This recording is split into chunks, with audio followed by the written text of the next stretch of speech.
Dear students, welcome to the class of Political Science. This is Dr. Sudhanshu.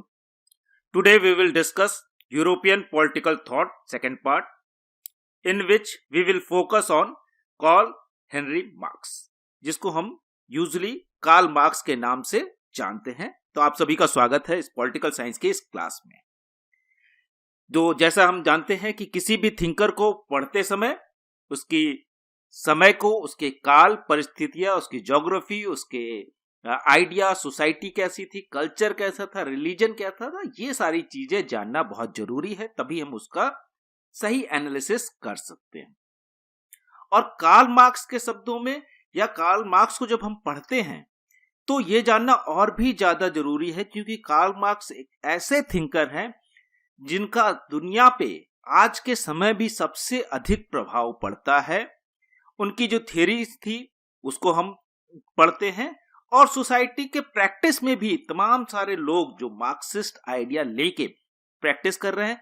और दुनिया में अगर पिछले 100 सालों के अंदर अगर हम देखें तो सबसे बड़े बदलाव जो आए हैं उसका कहीं ना कहीं लिंक मार्क्स के आइडिया से है, जिसको हम मार्क्सिज्म कहते हैं, या उनकी थ्योरी से है, जिसको हम उनके सिद्धांत कहते हैं। तो मार्क्स की लाइफ को जानना जरूरी है। सबसे पहले फोकस करते हैं कि वो किस परिस्थिति में है, किस समय है। तो जैसा कि यहां लिखा है, बॉर्न ऑन 5 मई 1818, आज से लगभग 200 साल पहले कह सकते हैं। ट्रियर राइनलैंड प्रसा जो आज के समय में जर्मनी है, यहां पे वो पैदा होते हैं। और इस समय तक क्या हो रहा है, ये समय जो है यहाँ पे कैपिटलिज्म जो है वो आ चुका है। कैपिटलिज्म मतलब पूंजीवाद आ चुका है उनके जन्म के समय, क्योंकि उससे पहले के जो थिंकर थे, चाहे वो हॉब्स हो, लॉक हो, रूसो हो, ये सारे थिंकर, या हेगल अपना अलग आइडिया ले सकते हैं, उनको आइडियलिज्म की तरफ जाते हैं।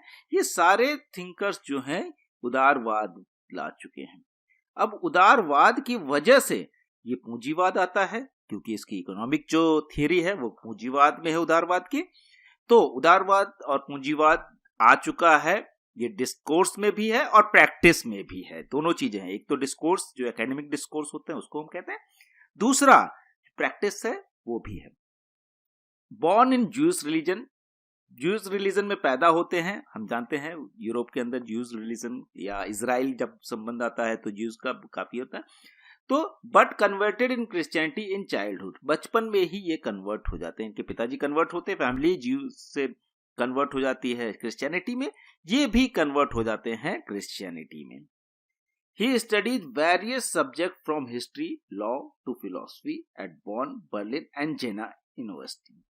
इस जगह पे इन सारी यूनिवर्सिटीज के अंदर इन्होंने बहुत से, इसीलिए इनका जो थिंकिंग है, इनके जो थॉट्स हैं, इनके जो विचार हैं वो वैरी करते हैं। वो हर सब्जेक्ट में इंटरफेयर करते हैं। हर सब्जेक्ट को हम मार्क्सिस्ट तरीके से पढ़ सकते हैं। उसमें इतिहास का बोध होता है, इतिहास को वो पूरी तरह से डिफाइन करते हैं, मार्क्सिस्ट जो एनालिसिस है हिस्ट्री की, कानून भी है, और इसके अलावा फिलॉसफी जो दर्शन कहते हैं, ये सारी चीजें ये अलग अलग बॉन जैसे, बर्लिन जैसे और जेना जैसी जगह पे करते हैं।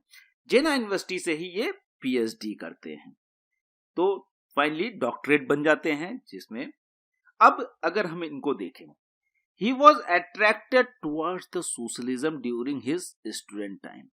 ये बचपन से ही, जब ये स्टूडेंट है तभी से ही समाजवाद की तरफ आकर्षित है। अब ये समाजवाद क्या है, ये खुद एक मार्क्सिस्ट प्रिंसिपल भी है समाजवाद का, लेकिन समाजवाद मार्क्स की देन नहीं है। समाजवाद पहले से भी समाजवाद के प्रिंसिपल आ रहे थे।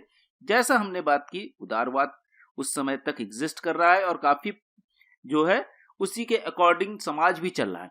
तो उदारवाद के अगेंस्ट में, उदारवाद पूंजीवाद पे बेस्ड है, जहां पे प्रॉफिट अल्टीमेट गोल होगा।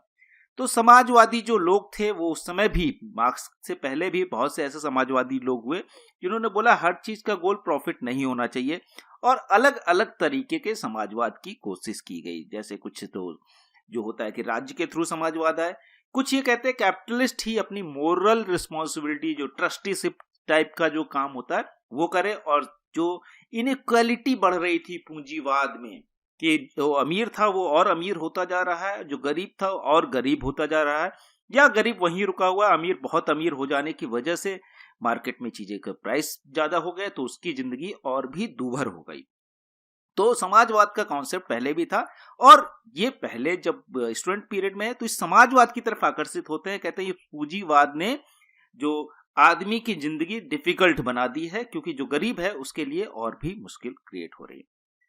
He was expelled from Prussia because of his anti-state view। अब क्योंकि उस समय के राज्य जो थे उदारवाद को प्रमोट कर रहे थे, तो अब ये राज्य के खिलाफ भी हो जाते हैं, इसलिए उनको जो प्रसा है या आज का जो जर्मनी है वहां से उनको निकाल दिया जाता है। He migrated to France, पहले हो जाते हैं France, where he organized the German workers। अब ये वहां जाके भी जो समाजवाद का आइडिया जो अभी तक जो प्रिवेल कर रहा था, सीख रहे थे, उसको ये चाहते हैं कि जर्मनी के जो जर्मन वर्कर्स जो फ्रांस में काम करते थे उनको यूनाइट करते हैं, उनको एकत्रित करते हैं। और इसको बाद में जो अगर हम ग्रामसी के कॉन्टेक्स्ट में देखें तो इस चीज को कहते हैं प्रैक्सिस। प्रैक्सिस का मतलब होता है कि सिर्फ सिद्धांत में बात ना करना, प्रैक्टिकल भी करना। तो एक तरफ तो समाजवाद के सिद्धांत से आकर्षित थे, लेकिन प्रैक्टिस भी कर रहे हैं कि लोगों को, जो वर्कर्स हैं, जो मजदूर है, वो उनको यूनाइट करके उनके हक की बात करना शुरू कर देते हैं। लेकिन बहुत जल्दी वहां पे भी due to pressure of Prussia he was expelled from France too, वहां से भी निकाल दिए जाते हैं, क्योंकि उस समय जर्मनी प्रसा एक स्ट्रॉन्ग नेशन था, फ्रांस से भी इनको निकाला जाता है। और फ्रांस में क्योंकि ये जर्मन वर्कर्स को यूनाइट कर रहे थे तो जर्मनी के लिए ज्यादा खतरा था। Finally he got shelter in England. England में ये 1849 में ये पहुंचते हैं एंड डिलीव्ड, और वहां पे अपनी मृत्यु तक वहीं रहते हैं, जहां पे इनकी मुलाकात एंजल्स से होती है, जो इनके ताउम्र दोस्त रहते हैं, फ्रेंड भी रहते हैं, और फेलो जो इंटेलेक्चुअल कह सकते हैं, या जो उनके साथ इंटेलेक्चुअल वर्क में भी कोऑपरेट करते हैं, साथ ही साथ इनके पर्सनल मित्र भी रहते हैं और ताउम्र रहते हैं।